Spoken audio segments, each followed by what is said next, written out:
Ukraine just made history in its war against Russia. For the first time ever, it used a European super missile to obliterate a Russian target. It's also just sent a clear message to Russian President Vladimir Putin. Even though we don't know what's happening with the US, we can still decimate some of Russia's most valuable military assets with European weapons. This is massive for Ukraine. It also raises some questions. Just what happened during the strike? What missile did Ukraine use? And why is that missile so important to Ukraine's future? On March 11, Forbes military correspondent David Axe was among the first to report on Ukraine's successful missile strike. He says that Ukraine used one of its two SAMP-T surface-to-air missile batteries to shoot down one of Russia's warplanes. The strike represented the first time Ukraine had successfully used SAMP-T to take out an aerial Russian target. That's great news for Ukraine. As the US seems to bounce back and forward on the question of whether it will supply military aid in the Ukraine-Russia conflict, Ukraine's SAMP-T strike at least shows the country that it can rely on European-made weapons systems to protect its skies. Ukrainian Air Force spokesperson Yuri Innat claimed there is a confirmed aircraft when speaking about the strike. More details come from United 24 Media, which also reported on Ukraine's SAMP-T missile strike on March 11. It quotes Innat as claiming that SAMP-T took down a Sushka as well as other targets. The aircraft hit is confirmed. It's unknown which variant of Russia's Sushka, also known as Su aircraft, the missile took out. There are several possibilities. Russia uses its Su-34 fighters to launch glide bombs from its own territory. These bombs have a range up to 37 miles and can weigh as much as 1.5 tons. They're actually Soviet-era heavy bombs that Russia has equipped with special wing kits that allow them to glide through the air in the general direction of a target. They're not precise, but they also don't need to be. The key advantage of glide bombs is that Russia can launch them from behind the front lines, making it less likely that Ukraine can shoot down the plane carrying the bomb until it's too late.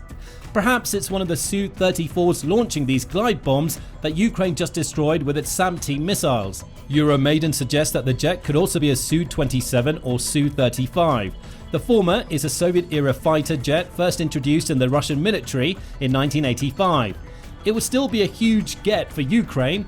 As old as the Su-27 may be, it's still capable of launching missile and glide bomb assaults against Ukraine. However, it would be much bigger news if Ukraine just managed to take out a Su-35 with its European missiles.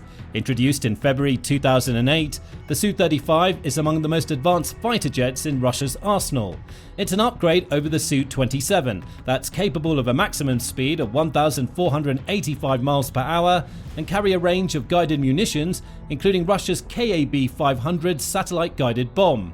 Shooting one of those planes would put a significant dent in Russia's air force, which reportedly only has around 100 of them at its disposal. Even a single Su-35 loss weakens its ability to strike Ukraine, especially when paired with any losses of Su-34 bombers, of which Russia has about the same number and can't afford to lose too many. Still, which Su aircraft was shot down isn't the main story.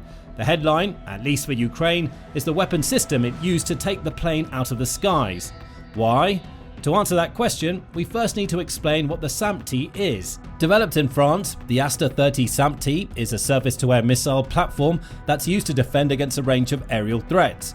Beyond aircraft, the system can shoot down unmanned combat air vehicles, along with cruise and tactical ballistic missiles.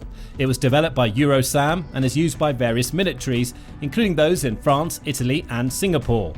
Work on the missile system began in 1990, with development taking almost a decade before it began qualification firing trials in 1999. Those trials were limited, however. The first whole system trials didn't take place until 2005. Still, those trials showed the SAMP-T was effective.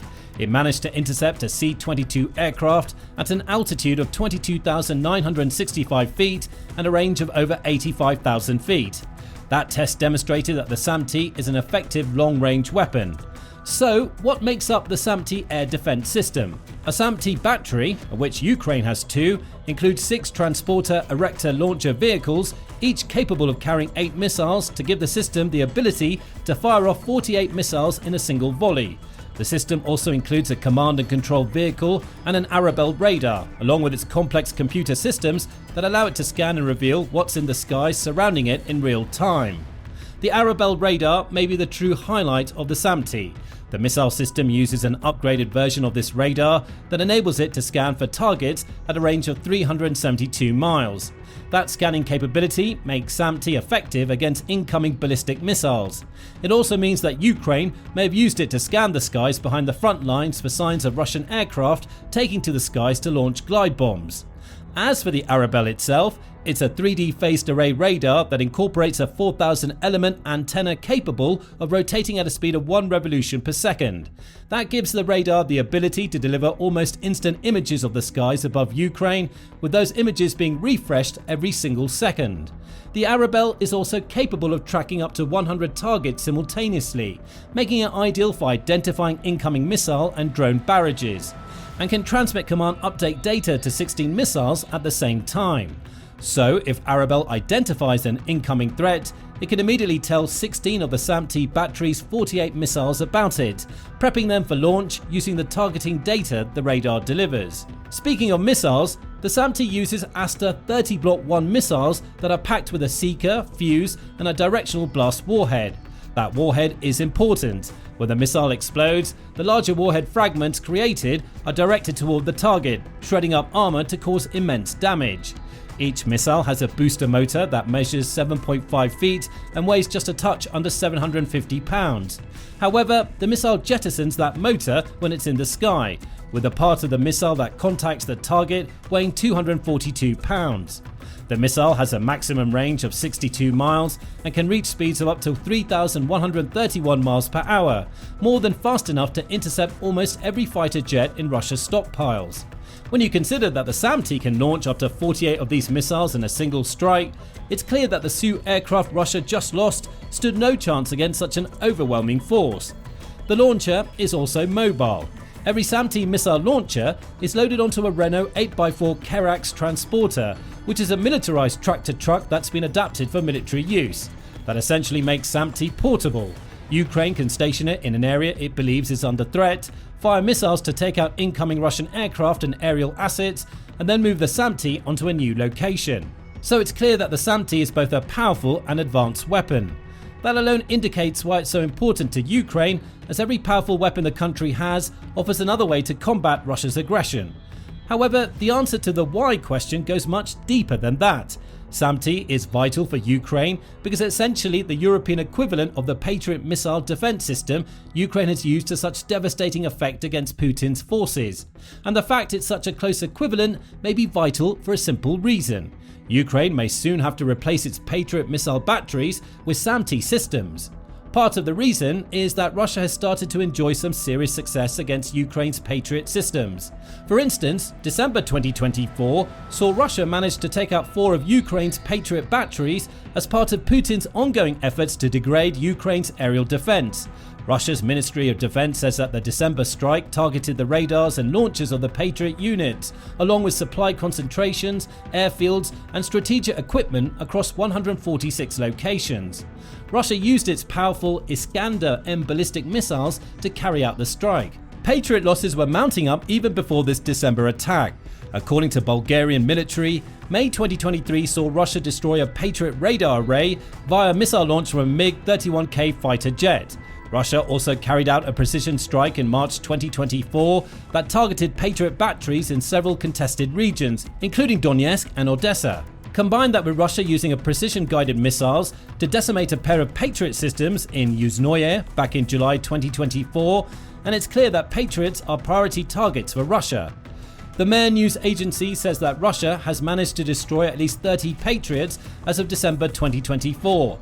However, those figures are questionable. Politico said in August 2024 that Ukraine is operating 5 Patriot systems, 2 provided by the US and 3 supplied by Germany. It's also telling that Mer's report is based on one made by Novosti, which is a Russian-owned news agency. Perhaps Russia is inflating its Patriot destruction figures so it can claim to have done more damage to Ukraine than it's actually managed. Or the report means that Russia has destroyed 30 Patriot missiles, not missile systems. We may never know. And it may not matter. The fact is that Ukraine is losing some of its Patriots. The arrival of the SAMP-T systems in Ukraine provides the country with an alternative that has now proven to be viable thanks to the successful strike against the Su fighter jet family.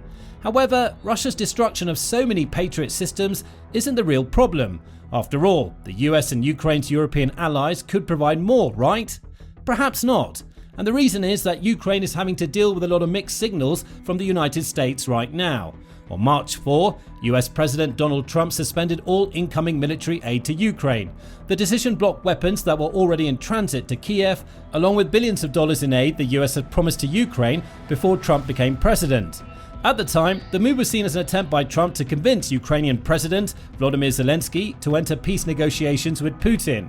It also came back of a tumultuous meeting between Trump and Zelensky at the White House. The two leaders were combative in their treatment of one another, leading to Trump labeling Zelensky as disrespectful, while also maligning him for not showing enough gratitude to the US for the aid it had provided. Trump followed up the aid suspension with a ban on sharing American military intelligence with Ukraine 4 days later. That ban affected both Ukraine and its European partners, placing Kiev's forces in a position where they couldn't properly target Russia's troops. Russia responded to the intelligence ban by immediately launching a massive missile and drone strike because it knew that Ukraine was weakened.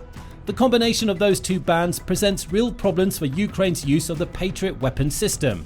Without US aid flowing into Ukraine, Zelensky's forces ended up with fewer of the missiles they need to use their Patriot system successfully. And even if Ukraine can source those missiles from elsewhere, such as the country's European partners, it wouldn't matter. The ban on US intelligence sharing could extend to the systems Ukraine's Patriots use to scan the skies and anticipate incoming Russian threats. Eventually, Ukraine's Patriots will become lame ducks. Or they would, were it not for a remarkable turnaround in Trump's approach to Ukraine. On March 12, delegates from Ukraine and the US met in Saudi Arabia to discuss a potential ceasefire in the Ukraine war. They emerged 8 hours later with an agreement. Ukraine would stop fighting Russia for 30 days as long as Russia agreed to ceasefire for the same period. Zelensky's willingness to negotiate also impressed the US enough for the country to lift its suspensions on military aid and intelligence sharing in the wake of the meeting. So, Ukraine has American weapons flowing into the country once again, and its Patriot missile systems are effective once more. The ball is in Putin's court when it comes to what happens next with the ceasefire. But at least for the moment, the US administration seems to be siding with Zelensky ahead of Putin. The question though is whether that support will hold. The last few months have been a roller coaster for the relationship between Ukraine and the US. For now, relations appear to have stabilized, with America resuming aid and military intelligence sharing with Ukraine. But how long will that last? That's the question Zelensky is likely asking himself in the wake of his ceasefire negotiations with Trump's delegates. On one hand, Putin's refusal to agree to a ceasefire could help Ukraine. Trump would see that refusal as Putin saying he doesn't want to do a deal, which could lead to even more American aid flowing into Ukraine. That could also mean more Patriot systems and missiles.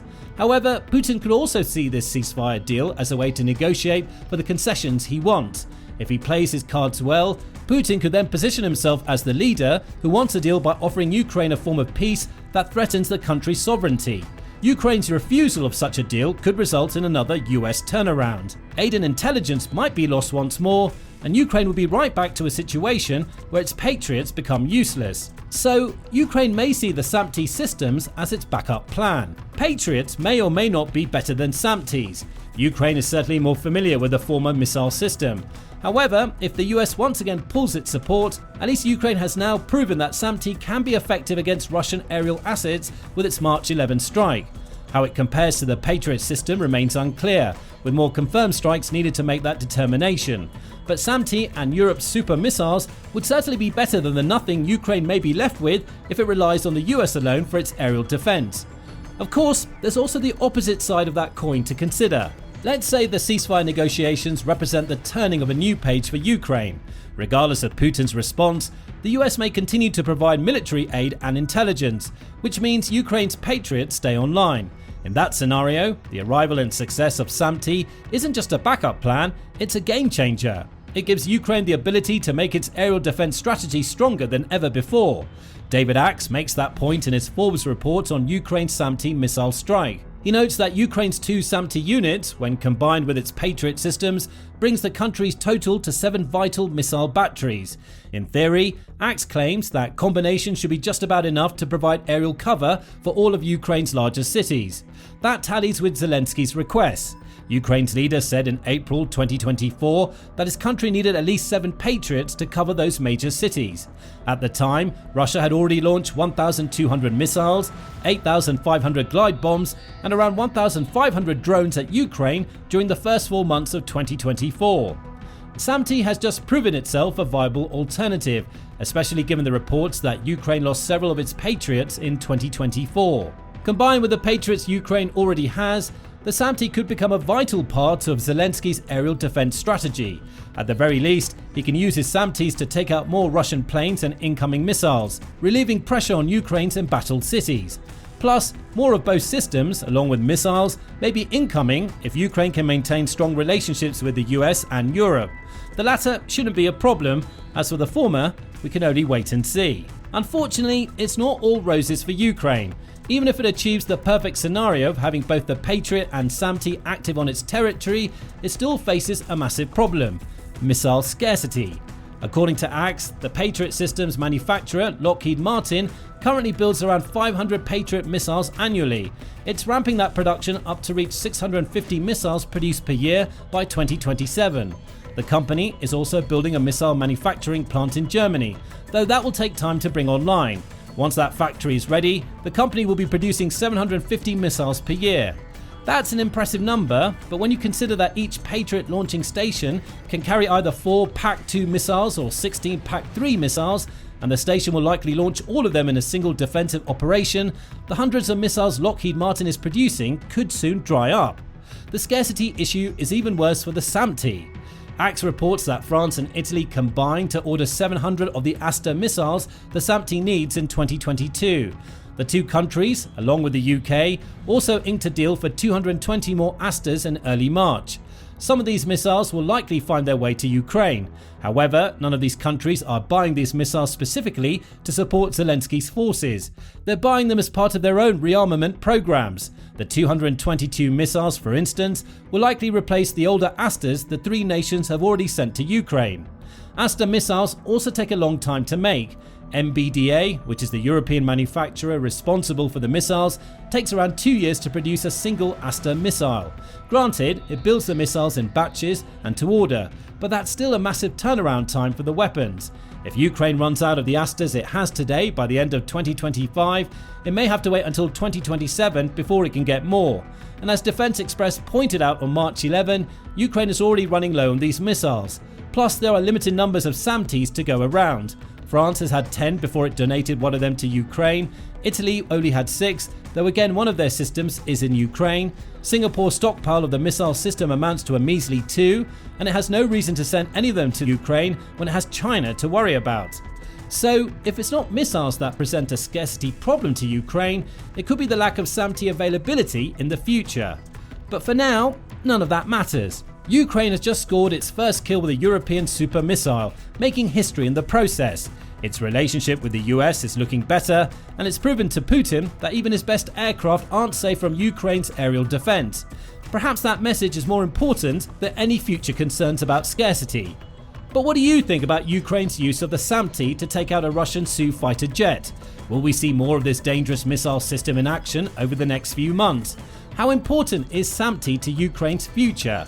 Let us know your thoughts in the comments, and remember to subscribe to The Military Show for more videos covering Ukraine's impressive attacks on Russia, plus ongoing conflict and military news from around the world. We're a truly independent source working to bring you accurate, up-to-date information, and we're grateful for your support.